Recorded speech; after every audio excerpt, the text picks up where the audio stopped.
Alright guys, Mr. Prinny here, and welcome to a Football Manager video, and it is for the team that I started that. Basically sort of did the highlights of Football Manager 2015 and sort of first look at it, first look video, and I thought I'd do a update on the, not the campaign, the season that I'm doing with, or the game that I'm doing with Everton. And they are the team I support and everything, so I should be doing well, and I am doing well, but we'll get to that in a second. I'll just show you my transfers. As you can see, I've only signed one player really. Signed Eder Alvarez Balanta. He starts as a very, very good player with a ton of potential. He's 21, and look at his stats already. He's got like tackling, marking, heading, determination, that lot, positioning. All really important stats, and they're very high. And he's only 21. He's going to be a world-class player. That's a simple fact. But I've actually had to loan him out as part of the transfer. I had to loan him out for this season to River Plate, which is the club where it's from. 5.5 million. And yeah, he's one for the future. He'll be a good player to replace Jagielka and Distan, who are aging defenders, obviously. And I think he's going to be a good signing. And we will look at this guy. This guy called Humam Tariq. He's a uh, Egypt, Iran, Iraq, even. Yeah, oh God, don't know flags. Yeah, he's an Iraqi youth player, a young Iraqi player, and he's got some good potential, I think, to be a very good player in the attacking midfield position, which is an area where I was a bit like I needed sort of someone to come through. I mean, now I've got Ross Barkley, but I want someone to back him up, I guess. So I wanted, yeah, I reckon Tariq could be a good player for the future as well, just like Balanta. Anyways, yeah, and it took me a while to get his work permit, by the way, but I literally it's come through about a month or two ago, a month ago, something like that. And leaving the club, Antolin Alcaraz, there we go, there's his name. Sold him to Swansea for 1.1 million. I think his contract was up. No, it was 2016. I think his contract was up, but I wanted to sell him. He's actually not bad, but we've got a good defensive unit to be working with anyway, with Jagielka, Distan, and Stones. So he wasn't going to get many games, and also got Besic as a cover player for centre back as well. So yeah, I decided to get rid of him and cash in on him, I guess. Save the wages for other areas of the squad. And also it helped to fund this transfer, the Balanta transfer, because I only started with 5 million in the transfer kitty. So yeah, we wouldn't be able to get this guy in anyway if we didn't do that sale. So that was a big reason for that sale. Um, but yeah, let's go and look at how we're actually doing. And as you can see, we are on an absolute tear. It's ridiculous how well we started. I feel like I've broken the game with my tactic because we just cannot stop scoring. It's mad. Look at some of these score lines. It's absolutely mental. Um, just beat Tottenham 4-3. That was a thrilling game. Beat Chelsea 2-1 and beat Man City 3-2. Um, Early in the season, also beat Arsenal 3-2. That was a really interesting game. But yeah, I think we've scored in every single game we've played, and it's mad. I'll show you the league table. We are first in the league at the moment. Let's go. View status. Yeah. All right. So we scored 40 goals already in 15 games. Mad. Um, that's absolutely crazy. Got a really good goal difference. Obviously, we've conceded a lot. I've literally gone for the tactic of attack, attack, attack. So there's that. We're actually 5 points clear, and we haven't lost a game, by the way.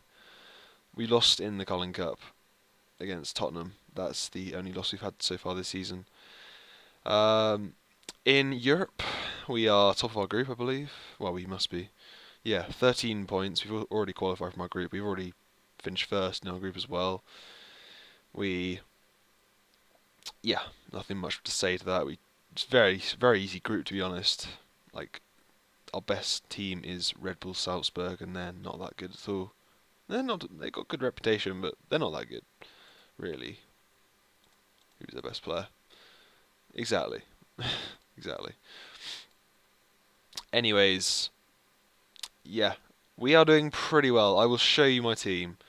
As obviously I've shown you my transfers already, I haven't actually brought any players in that have infected. This is simply down to how I've used my players that were already at the club. And this is my starting lineup. Well, at the moment anyway. Um, Barkley has been probably the biggest disappointment so far. I mean, I've had a really good season so far, but he's been the biggest disappointment. He was out injured obviously to start with for so long, and he came back and he hasn't done anything, and he's literally just got injured again for 4 more weeks. So that's a bit of an annoying thing. But yeah, Naismith, who's injured at the moment. We had a lot of injuries. I will be honest. We had a lot of injuries. Yeah, he has been playing in the attacking position. I tried to sell him in the summer to raise some funds because I didn't think he would fit into this system that I play. But he's actually done alright. I couldn't sell him for the amount that I wanted, so I just kept him and played him, and he's been fine. He's been very, very good actually. And I also tried to sell McGeady, and I'm so glad I didn't because he's done amazingly. He was really slow at the start, but recently, look at his form. It's unbelievable. Scored so many goals. Yeah, he's done really good. Look at that. Got a hat trick against West Brom there. Yeah. Start with the defence actually. Let's move into Howard. He's been okay. I mean, letting a lot of goals, but that's just down to how I play. That's down to my tactic. Do you want to show you a really funny glitch? Uh, you see this against QPR? His rating 0.1. I think that's a big glitch. Yeah, you only can see one, but he got 0.1. Just thought that was kind of funny, and thought I'd point that out, and hopefully it gets fixed. Yeah, and the defensive line. This is the first choice defensive line. Coleman, Stones, Jagielka. Really good. Coleman and Baines have been really good. They're really important to my system because I like to push my fullbacks on, and obviously they are ideal in this area, you know. Not just on this game, but in real life. They're really good attacking fullbacks. Stones, obviously, I want to develop him. He's going to be like he's going to be in the long-term future of the club, like long-term centre back. Him and Balanta most likely are going to be the centre backs going forward. Uh, when I get him back, obviously. Jagielka's done really well as well. Like you can see, look at the average ratings of our team. It's just mad. Like Jagielka's got 7.21. It's kind of weird that he has that higher rating considering how many goals I've conceded. But yeah, I suppose if he didn't have that higher rating, I would be shipping in a ridiculous amount of goals. Centre mids, McCarthy's been a standout. Really, really done well. He chipped in with quite a few goals actually, 5 goals, and he's actually got some really important goals. And Barry's been really steady, you know, holding the ship. Him and McCarthy have been really battling in midfield. Yeah, that's the centre. That's the first choice partnership, by the way. Also got Besic and Gibson, who when they come in do all right. Besic hasn't played that many games, but Gibson's done fine when he's come in. Also, a big mention to Oviedo. He's done really well when I brought him in at left back, and I also tend to bring him in when I'm ahead and I'm satisfied with the result. I will bring on Oviedo for the left-sided player and then pull him back to here, sort of thing. And it actually turns out it's really good as a way of defending, but also counter-attacking and providing more solidity to the midfield. I know it looks really odd like that, but it actually does work. Like the formation itself looks a bit odd like that, but it's been good for me. Um, who else? All right, yeah, Morales has been the standout attacking player. There's no doubt about it. Him and Lukaku, to be honest, have been the standout players. I'd say Morales though. He's been so consistent all season. He's played like every game. I think he's been the only player of mine that hasn't got some sort of injury. There is a lot of injuries I've noticed. Maybe it's just the way I play because I play like quite a energetic and attacking style of football that there's a lot of injuries. But even so, there's been a lot of injuries. As you can see, I've got a fair few players out at the moment. That was nothing compared to earlier when I had like 7 out. Um, but yeah, as I said, morale has been really great. Really great. Just consistently playing well. You can see, look at his form. It's been really good. I gave him a new contract.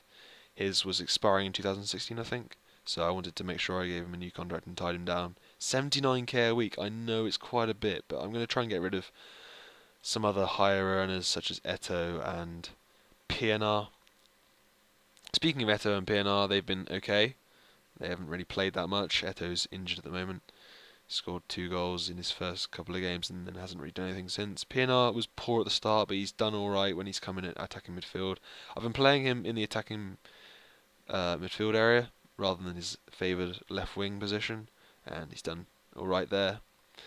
Um, who else? Yeah, as I said, Lukaku. I should have just covered this earlier, but yeah, Lukaku's been amazing for me. Really slow start where I think he scored 1 goal in his first 6 games or 8 games or something like that. But since then he's really powered on. You see 14 and 15 in the league. Really good. 7.61 average rating. That's just awesome. And international, wow, he's got 7.88 rating. That's mad. But yeah, he's going to be a really, obviously, a huge player in our future as well. Um, Special mention to Tony Hibbert. Whenever he's come in at right back, he's done very well. 7.25 rating. Got to give him credit. For any of you that don't know Tony Hibbert, he's a cult figure for Everton. He's a fan favourite. Aruna Kone, pointless player, is pointless. In real life, I don't know why we signed him, and on this game, I'm going to try and get rid of him. I tried to get rid of him.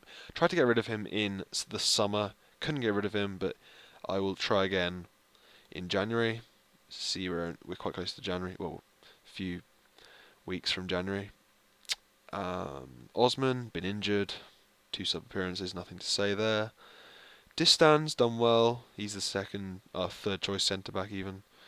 But yeah, he's played a fair few games. Him and Stones, I tend to rotate really. Whenever Stones has a poor game, I bring in Distan for a couple of games, sort of. That sort of thing. But yeah, I think that's about it. I'll get into my tactic. As you can see, it's a 4-2-3-1 wide. I didn't actually know what it was, but I just had to read that there. But it's this formation here, I guess. As you can see, the player roles there. Deep lying playmaker, ball winning midfielder. You need that sort of. You can't have that attacking centre midfielders in this formation if you're good, because you will just be screwed. Otherwise, you got to have those solid roles of deep lying playmaker and ball winning midfielder. Really. Yeah, I'll show you the instructions. This is what I do for every game. I've never actually used my secondary tactic, by the way. I haven't used it once. I've just used this every game. Expressive, and all, you can see it for yourself. And when I usually go ahead in a game, or like it's 2-0, 3-0, and I want to, because at the start of the season, I was tending to let like two goals margins slip, sort of thing. So I developed a secondary tactic once I took the lead. So what I do is I go like this, and that. Yeah, and I do that, and it helps me be a bit more solid and less prone to shipping loads of goals. Yeah, and just to add, I select, even though it's control right now, that's the tactic I select for training. When I go on the team talk screen for matches, I will select attacking, and I go all out attack basically. Anyways, let's show you some of the games. I'll show you like the tactics in action. We'll just do Tottenham, I guess, to start with. It's been as you can see, we are very dominant with this tactic, and it's literally an outscore the opponent kind of tactic, really. Wow, Jackie Oak had a bad game. Yeah, 52% possession. Usually we have about 57% against most smaller teams. Tottenham are obviously a very good team, or certainly on this game. 23 And no offense, Tottenham fans. 23 shots. We do tend to test the keeper a lot, and I'll show you the highlights, I guess. Yeah, there you go. Goals. I think we scored some really nice goals in this game as well. I remember Seamus Coleman's was a really nice goal. I think it was like a really nice move. Once the highlights load, be nice. I also seem to notice that there's a lot of disallowed goals. I've had a lot of disallowed goals. I remember there was one game where I had 3 disallowed goals or something. It was mad. And a lot of headers as well. Been a lot of headed goals. Lukaku's obviously pretty good at that. Once one sec, I'll just restart. Oh my god.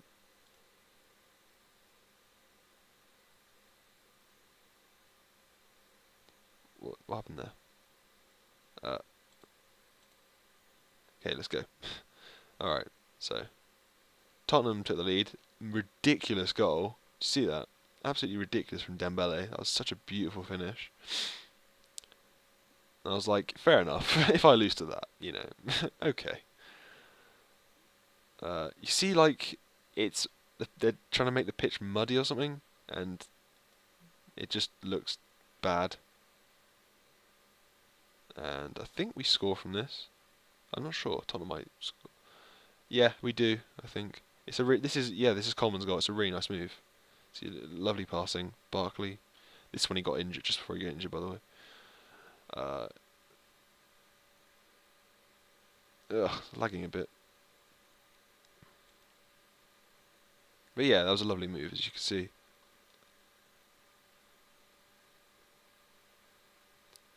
I think they took the lead again. I can't remember. Yeah, they did. Oh yeah, this really annoyed me. Oh, skip past it. Why is this being so laggy? But yeah, basically Lennon scored a headed goal, and he scored a headed goal. Aaron Lennon. For any of you that don't know him, he's the tiniest player, and he was like the only player in the box at the time. I'm not going to bother showing you these because this is being a bit laggy, but yeah. Do try and try out my tactic. I do hope you try and check it out.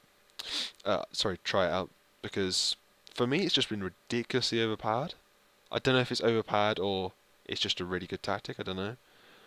Uh, but yeah, try and try it out with other teams. See if it's any good. I think it's because I chose it based on the strengths of Everton in real life. That was partially why I chose it. So it might, and obviously I'm a fan of Everton, so I should know my own team. Lukaku's top goal scorer, by the way. Um, but yeah, check it out. Try it out with other teams, and let me know in the comments how it goes. Um, but yeah, I will post future updates on how I'm doing. So I'll probably do one in like 10 games from now or something like that, and then I'll do one at the end of the season. And yeah, should be enjoyable. And hopefully I can make a challenge for the actual title. That'd be awesome in my first season. And also maybe do well in the Europa League. But yeah, until next time, I will see you guys later.